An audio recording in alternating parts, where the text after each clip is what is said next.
Okay, are you on? I hope I can see you. I don't know. I'm going to look and see if I can actually see people in the chat bar today because that's what I want to do. So, welcome. I hope you're on. It is 1:30 my time in Phoenix, which is wonderful because there's no daylight savings time. It's not even daylight savings time yet. I don't know. I've lost track of that.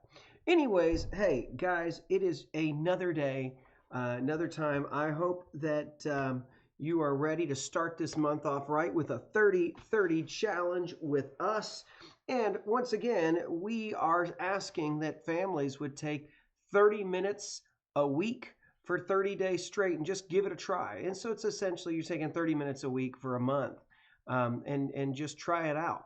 One of the things that we're asking our people to do is if you are a family with kids, we have our book Cornerstones that we think is a great resource to go through. And that's what this video will be. If you are with us, the next video coming out tomorrow will come out of New City Catechism, and that's what we're doing for adults. All right, so we're going to get started. Here we are. No matter where you're at in the process, whether you're joining us for the first time or you're tracking along with us, we find ourselves today in the following question. This comes from the God section of Cornerstones, and it says, is there anything or anyone greater than God? Is there anything or anyone greater than God? Now, look, this is a great question to ask because the way that we answer that question, by the way, will be helpful in talking with our kids about how important God is. And so you probably initially are probably thinking about ways that you can kind of show that God is greater than all. Maybe talk about, I think, a way to talk about how, at this stage, especially if you have really little kids, maybe they're looking at you and they think that you're the greatest thing in the world. Or if you have my kids, there's certain toys or certain people that they think are the greatest in the world. And so it's hard for me to compete with Buzz Lightyear. I mean, really, at this point in my children's life, for me to ask and say, what is greater, God or Buzz Lightyear? They know the answer is God, but they really don't. I think at this age, there is that tension of, I still like my toys, and I think that's where my devotion goes towards. So let's look at the answer, and I want to walk you through because the way that the book, and if you're tracking along, if you don't have this one yet, the parent guide that go through this, you really need that. It's really helpful. Kind of walks through another way to think about this too as we take this question on. So here is the question. Here's the answer. Is there anything or anyone greater than God? No, God is greater than everything and anyone. So like I said, it's one thing to just kind of point out, okay, what about mom and dad? And I think that's a great thing to point out is that we are not the heroes. At this young of an age, there is still that kind of like parent worship that might even go on. And then eventually they realize that you're not all that great. You're not the strongest. You're not the best. You're not the fastest. You're not the smartest. And I think it's helpful to be able to point out that God is, though. Now, one of the things that this guide pointed out today, I think it's really helpful to think about as well, is to start talking about the things that we put all of our time and our emphasis on, right? So one thing to look at might be, what are the things that bring you the most joy and the most pleasure? And so I think about like the things that I like, right? The things if I could plan out, I've told my wife many times, I've told my wife that if I could plan out my day, there are some days where I just wish that I could sit on the couch and do nothing but watch TV, from morning till end and just eat snacks. If I could plan out a perfect day, that would be it. I have never had one of those. I think it's probably been since college that I've had one of those. I mean, there's no such thing.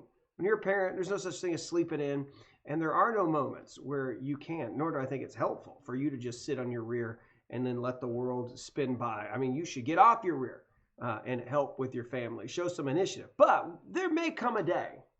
It might be like a birthday gift or something like that. But I know that this is not going to happen anytime soon. But if I could plan it out, one of my hobbies, I just like sitting. You'd think this all he ever does is make videos and he sits. You're very right. I like sitting. I like watching TV. I like shows, but at the end of the day, that doesn't fulfill me. It's fun. I enjoy movies. I like TV shows. I like relaxing. But if all I did was ever relax, that eventually I would find that there is a void that's there. How about another hobby? People ask me, "What's my hobby?" Right? And I tell them, really, the truth is, my hobby is cooking. I love cooking. I really do. I enjoy trying new recipes. I enjoy baking things, and I've gotten more recent into smoking meats on the in the smoker, and so I have a smokers club at church. If you cut and snip and edit that, you will make this sound really bad.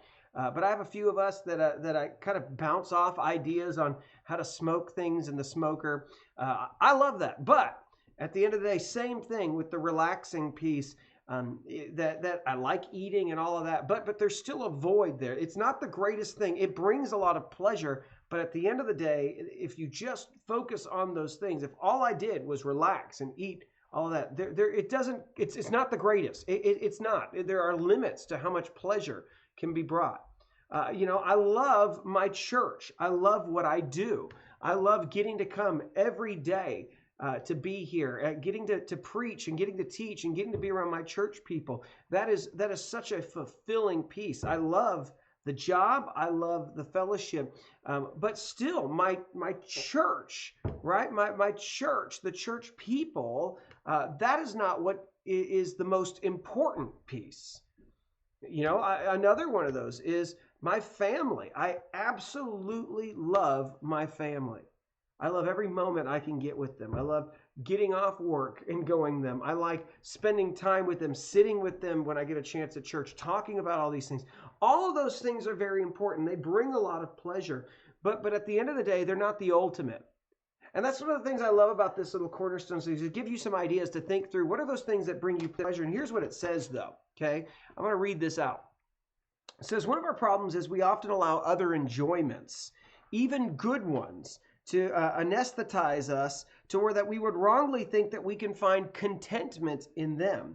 But we cannot. Our hearts ache for more, so much more, because our hearts ache deep down for God himself. Knowing God and loving God and worshiping him is the greatest joy that we can experience. Another thing that the book points out, and I think is really interesting, is all of these things that we take are good things unto themselves. All of them are great. He says all of these enjoyments are designed to point us back to the greater reality. The joy of spending time with family should help us to consider how much greater God, the one who gave us family, is. So I think this is really cool. You look at all the things that you've done. If you love food, think about the God who made those things, who made it possible to every little herb and every little spice and every kind of animal that was there, every kind of vegetable. Think about that. You love just relaxing. Think about the God who created the entire world and then gave us a day for relaxing. You think about our family. He is the one who gave us the family in the first place. I contributed to building my family, but it is God who opens the womb, closes the womb. It is God who has given us children. It is God who has brought my wife and I together, who's built me one. Those things that were in my heart to have a desire to have family, he has created. It's God who knit me and built me into the family that I came from. It's God who brought me to the church, who gave me the job to get to be pastor in the role of shepherd and preacher. And he brought the family here of Royal Palms to get to be with them. But that is why I praise him, is because there's no one on earth. There's nothing that could do that except God. He is behind every one of those greatest enjoyments, and that is why he is due all worship. He is ultimate. I love this verse, and we see it coming from Psalm chapter 96, verses 1 through 5. Sing a new song to the Lord. Let the whole earth sing to the Lord. So there is a call to praise. Sing to the Lord, bless his name, proclaim his salvation from day to day. Declare his glory among the nations, his wondrous works among the peoples, among all peoples. For the Lord is great and highly praised. He is feared above all gods. For all the gods of the peoples are worthless idols, but the Lord made the heavens. I think these are great verses here because what it is it's calling out, here's why. We all need to praise God. All praise is due him. And then it goes on to talk about that he is greater than all. He's created everything. And really the gods of all the other people, all the things that you worship and you spend your time on, those are worthless. There's nothing that compares to the God that we have. Because who he is and what he has done and how he has created everything. All worship is due him. You were created to know him. You were created to love him and to worship him. That's what he made us for. We made us for relationship with him. And when we place our emphasis, our time on other people and other things, we realize that I might try that. It might kind of feel good temporarily, but at the end of the day, there's always something wanting more. Because that more is really directed towards him, the God who created that person, the God who created those things, the God who created and built and knit everything together. That is who and why we worship him, is because he is greater than everything. So I go back to the question that we had at the very beginning.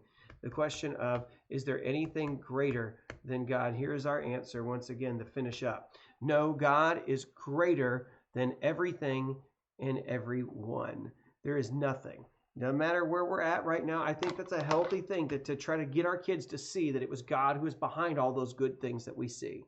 God who's in charge of all those good things. And also to point out that where the letdown is and how at the end of the road, it does not always end the way we think. At the end of the road, when you think about if mom and dad are the greatest thing or if they're the worst thing, recognize, but that's okay because God is greater than all. And I think that's what we should point people to. You love your hobby, but at the end of the day, it's only not going to give you that. It's not going to give you the ultimate fulfillment. God will, and he's placed that within you. So point our kids to that. Point your family to the fact that only God is due all worship because he is greater than everything and anyone. All right, that is it for now. Look out for the next video as it drops tomorrow, and we'll talk to you later.